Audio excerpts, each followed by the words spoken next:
মাননীয় স্পিকার, আপনাকে ধন্যবাদ। আজকে আমাকে বক্তব্য দেওয়ার সুযোগ দেওয়ার জন্য।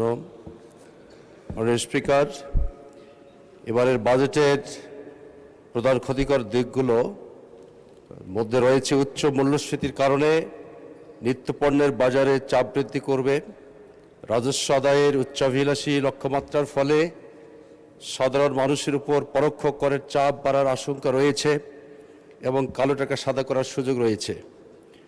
অর্থনীতিবিদদের মতে এবারের বাজেটে যেসব বড় ঝুঁকি ও নেতিবাচক প্রভাব রয়েছে তা হল মূল্যস্ফীতি নিয়ন্ত্রণ ও নিত্যপণ্যের চাপ। বিশেষজ্ঞদের মতে নিত্যপণ্যের বাজার এমনিতেই অস্থির, যার ফলে সাধারণ মানুষের জীবনযাত্রার ব্যয় ও সংসারের খরচ মেটানো কঠিন হয়ে পড়বে। বড় ও দীর্ঘস্থায়ী ঘাটতি সুদের হার বাড়িয়ে দেয়, বিনিয়োগ কমিয়ে দেয় এবং এমন এক ঋণের বোঝা তৈরি করে যা সরকার এবং করদাতাদের পক্ষে বহন করা অত্যন্ত কঠিন হয়ে পড়ে। বিশাল এই ঘাটতি মেটাতে ব্যাংক থেকে অতিরিক্ত ঋণের বোঝা নির্ভরতা করবে এবং সাধারণ মানুষের জীবনযাত্রার ব্যয় বেড়ে যাবে।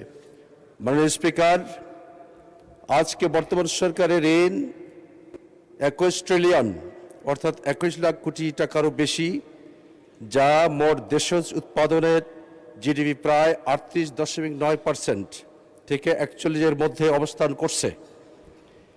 বৈদেশিক ঋণের পরিমাণ 78 বিলিয়ন মার্কিন ডলার। 2026 সালের ফেব্রুয়ারি মাসের তথ্য অনুযায়ী বর্তমান সরকারের বৈদেশিক ঋণের পরিমাণ 7,806 কোটি টাকা মার্কিন ডলার, যা দেশের জনগণের কাঁধে বৈদেশিক ঋণের বোঝা বহন করতে হবে। মাননীয় স্পিকার, সেই সাথে একটু দৃষ্টি আকর্ষণ করে বলতে চাই, আমাদের এই পার্লামেন্টে বিভিন্ন জনকে দোষারোপ করে কথা বলা হয়।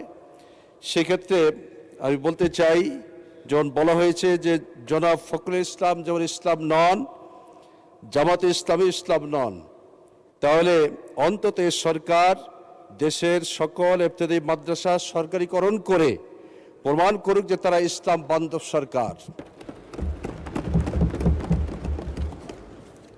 মাননীয় স্পিকার, প্রত্যেক জেলায় সরকারি স্কুল কলেজ রয়েছে, কিন্তু দুঃখজনক হলে সত্য এবারে যদিও কারিগরি ও মাদ্রাসা বিভাগে কিছু বাজেট বৃদ্ধি করা হয়েছে, কিন্তু ইবতেদায়ী মাদ্রাসাগুলোকে সরকারিকরণের কোনো ব্যবস্থা আছে কিনা আমরা এখনো বোধগম্য আমাদের হয়নি। এবং আমরা আজকে এই মহান সংসদে দাঁড়িয়ে বলতে চাই, বাংলাদেশ মুসলিম অধ্যুষিত দেশ, এদেশের শতকরা 90 কিংবা 92% মুসলমান। এদেশের আর্থসামাজিক উন্নয়নে মুসলমানরা যে ভূমিকা রাখে, তাদের প্রাক প্রাথমিক হিসাবে নৈতিক মূল্যবোধ শিক্ষা দান করা হয়ে থাকে মাদ্রাসা শিক্ষা ব্যবস্থাপনা থেকে। সুতরাং প্রত্যেকটি উপজেলায় একটি করে মাদ্রাসাকে সরকারিকরণ করার আমি প্রস্তাবনা পেশ করছি।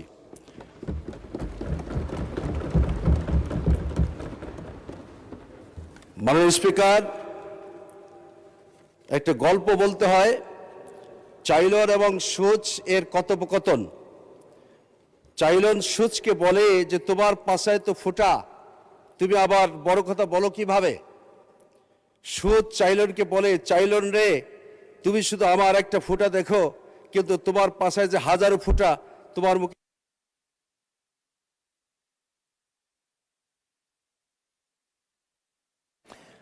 ধন্যবাদ মাননীয় সদস্য। আচ্ছা, 2 মিনিট আরো বলেন। মাননীয় স্পিকার, আমি যেটা বলতে চেয়েছিলাম, একটু উদাহরণস্বরূপ চাইলন এবং সূচের কথোপকথন।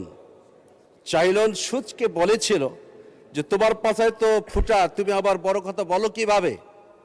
সূচ চাইলনকে বলে, চাইলন রে, তুমি শুধু আমার একটা ফুটা দেখে আশ্চর্য হচ্ছ, কিন্তু তোমার পাছায় যে হাজারো ফুটা, সেক্ষেত্রে তোমার কোনো নজর নাই।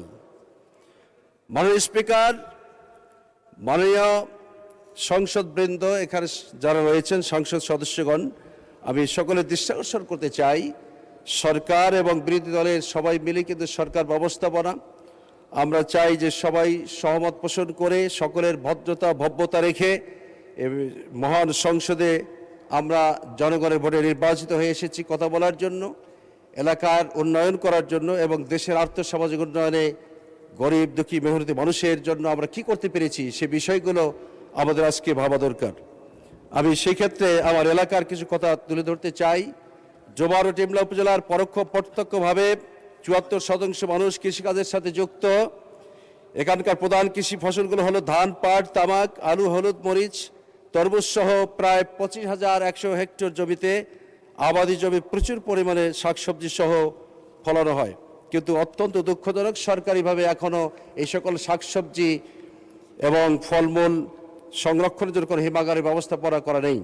আমি বিনয়ের সাথে অনুরোধ করি, সরকার বাহাদুর অন্তত পক্ষে ডোবার কিংবা ডিমলা মিলে একটি শাকসবজি সংরক্ষণের জন্য হিমাগার স্থাপনের জন্য প্রস্তাবনা রাখছি। মাননীয় স্পিকার, আপনাকে অসংখ্য ধন্যবাদ। মাননীয় সদস্য, সংসদে বক্তব্য রাখার সময় সাবধানতা অবলম্বন করবেন। অরুচিকর অশ্লীল কোনো কথা এই সংসদে উচ্চারিত হোক, এটা আমরা চাই না। আপনার বক্তব্যে